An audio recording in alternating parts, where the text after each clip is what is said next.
papel dele. Silêncio. Na frente, prestar atenção aqui. Na aula de hoje vamos falar de um filósofo chinês chamado Confúcio. Já ouviram falar dele? Não. Confúcio significa mestre Kong em chinês. Ele que veio de 551 a 479 a.C. e vai defender que nós devemos praticar a virtude. E o que é virtude? Alguém sabe? Alguém sabe o que é virtude? Vocês são virtuosos? Ser respeitoso com família. Respeitoso é uma forma ou uma maneira de usar a virtude, né? Existem vários tipos de virtudes. Virtude é o contrário de vício ou de pecado, né? Virtude é a disposição para a prática do bem, para fazer o que é certo.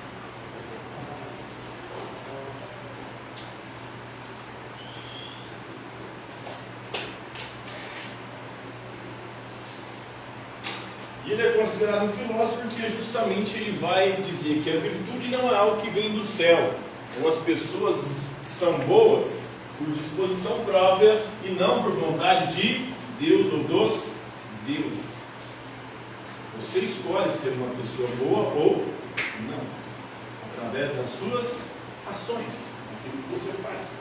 Então não é os deuses, o espírito, qualquer coisa sobrenatural que faz com que você seja bom ou uma pessoa boa. Isso depende das suas atitudes, das suas escolhas, daquilo que você faz. Ele diz o seguinte, que nós temos que manter a fidelidade. O que é fidelidade? Ser fiel. O que é ser fiel? Ser fiel é ser respeitoso. Ser Eu não falo pra É você.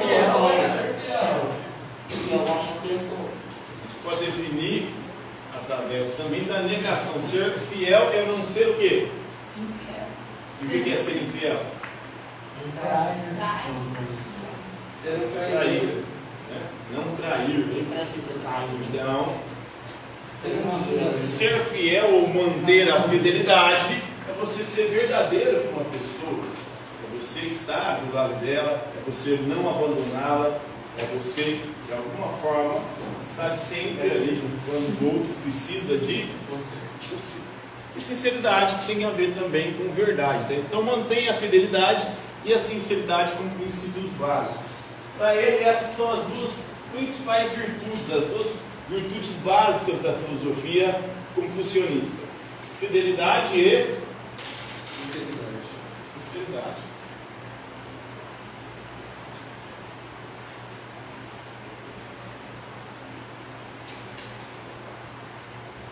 Então, na sociedade, na nossa vida, a gente tem que ter essas duas virtudes básicas para a gente ser uma pessoa certa, uma pessoa correta. Ser fiel, ou seja, não ser traído, ser sincero, falar sempre a verdade, não mentir, não enganar, não ludibriar, não querer passar a perna nos outros, né? Então, isso está dentro do contexto da filosofia chinesa.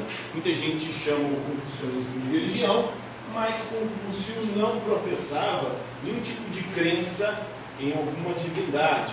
Inclusive, como eu disse, ele vai dizer que a virtude não é algo concedido pelos deuses ou pelo céu, mas é uma escolha que você faz para a sua própria vida. Você pode escolher ser fiel, não ser traído, ser sincero, ser verdadeiro com as pessoas. Então isso é o confucionismo. O homem superior, ele faz o que é adequado à sua posição, ou à posição que ocupa. Ele não deseja ir além disso. Então, para ele, o sujeito virtuoso é aquele que sabe o seu lugar. Você tem que saber o seu lugar. Não querer ser mais do que você é. E nem menos também. Você tem que saber o seu lugar. Não buscar ser mais do que você é, nem menos. A fidelidade e a sinceridade são exibidas em tradicionais rituais e cerimônias. Eu falo que é muito importante os rituais e as cerimônias, porque eles fazem com que a gente possa repetir. Isso aqui vem de encontro com outro filósofo que a gente vai ver mais na frente, né? Então a virtude, ela é fruto do hábito, ou seja, ela vem da prática. Ninguém nasce virtuoso. Você se torna virtuoso a partir Você pensar nisso. das suas práticas, das suas atitudes. É importante pensar, sim, mas não adianta nada você pensar se o seu pensamento não traduzir isso em atitudes. Né? Você não buscar ser uma pessoa virtuosa, certa e correta, se você não praticar também. Porque a prática vai aprimorando. Tudo na vida que a gente pratica, que a gente torna aquilo um hábito, a gente vai melhorando naquilo. A prática leva à perfeição. Exatamente. Se tem uniforme aí, você deve ser jogador de vôlei. Não. Você precisa aí da prática, né? Para melhorar aquilo que você já tem como dom. Você tem o dom de jogar vôlei, então é com treino, com treinamento, com a prática que você melhora. Né? A mesma coisa com a virtude. Ninguém nasce virtuoso. Você escolhe praticar a virtude e como que você melhora essa prática? Através justamente do hábito, transformando aquilo em algo diário. E aí você faz isso através de rituais. Né? O ritual é importante por causa disso. Ele faz com que a gente se acostume com a repetição. E a repetição que leva à perfeição, como você falou, né?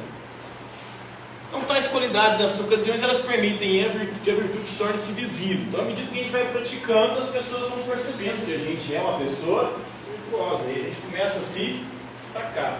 Ele falava isso principalmente numa China, onde era importante que você se apresentasse como uma pessoa virtuosa. Porque os governantes estavam atrás de pessoas virtuosas para trabalhar com eles, ou para ajudá-los na administração. Seria interessante que isso existisse aqui no nosso país, né? Os governantes escolhessem aqueles para trabalhar com eles que fossem pessoas virtuosas, não pessoas corruptas, né? Então é importante você se destacar nisso, para que você tivesse visibilidade. Tendo visibilidade, você poderia vencer os concursos, porque lá havia concurso. Na administração pública do nosso país há concurso. Você tem que mostrar saber daquele serviço que você vai empreender. Você tem que ter conhecimento. Eu, por exemplo, para me tornar professor, tive que fazer concurso. Eu passei em concurso. Mas ali eu tinha que mostrar no concurso só o conhecimento da matéria que eu ia ensinar. Eu não tinha que mostrar se eu era uma pessoa virtuosa ou não, correta ou não. Esse que é o problema. Não se tem como medir ou não se mede a virtude das pessoas e por isso tem tanta corrupção no nosso país. Né? Essa é uma coisa que não é muito interessante nos nossos trópicos. Então os outros são transformados pela virtude. Através do nosso exemplo a gente vai transformando a sociedade, o mundo, a nossa volta. A virtude ela pode então ser vista pelos outros e a virtude então passa a se manifestar no mundo. E aí, a partir do nosso exemplo, da nossa prática virtuosa, a gente vai mudando o nosso mundo primeiro, depois o mundo à nossa volta. E as pessoas, através do nosso exemplo, também vão mudando. A lealdade e a fidelidade têm o poder de transformação das pessoas e do mundo à sua volta. Professor, não seria mudar as pessoas à nossa volta e depois o mundo? Primeiro você tem que mudar. Mudando você, automaticamente as pessoas começam a perceber a sua mudança. Vendo a sua mudança, elas começam, se você mudar para melhor, a se inspirar em você. Inspirando em você, você começa a mudar as pessoas. Mudando as pessoas, consequentemente, você vai mudando o mundo. Vai só assim ampliando o raio das mudanças. Né? Você começa mudando você, depois as pessoas próximas a você, e depois o mundo. Tem uma parábola muito interessante que fala sobre isso. De uma menina que ia sempre muito suja, muito mal acabada para a escola. Um dia a professora, vendo aquela menina sempre se diferenciando de todos os colegas de sala, com roupa suja, fedida, aí ela resolveu dar um vestido novinho para a menina. Ela deu um vestido novinho para a menina vestiu o vestido e chegou em casa. Aí os pais viram ela com aquele vestido limpo. Não pode ela com esse vestido novinho lindo, está sem tomar banho, não dá o banho nela, né? Deram banho nela, ela ficou cheirosa e com o vestido bonito. Ela falou, ela com esse vestido bonito não pode ficar nesse quarto feio. Aí eles foram arrumar o quarto dela. Ela falou, mas esse quarto bonito dela agora, né, a gente tem que arrumar o nosso quarto também. Foram arrumar o quarto deles. Não, mas agora esse quarto é de dono da casa, vamos pintar a casa, vamos arrumar a casa. Né?